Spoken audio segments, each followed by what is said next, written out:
کوردستان! گرێی کوردستان!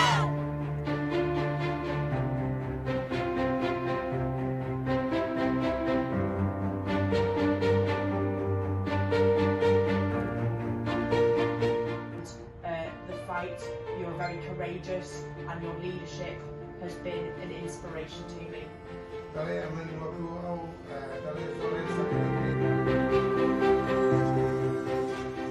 بە بۆنەی هەشتی مارز ڕۆژی جیهانی ئافرەتان تیمی ڕاوێژکارانی هاوپەیمانی نێودەوڵەتی لە عێراق و هەرێمی کوردستان سەردانی یەکە سەربازیەکانی تایبەت بە ژنان و ئافرەتانیان لە هەولێر و سلێمانی کرد.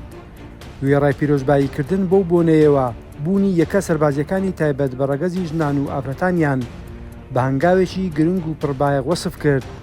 ئامادەی خۆشیان نیشاندا بۆ هاوکاریکردنی ئەو یەکانە وەک چۆن لە ڕابردوو بە شێوەیەکی بەردەوام هاوکاری وەزارەتی پێشمەرگەیان کردووە.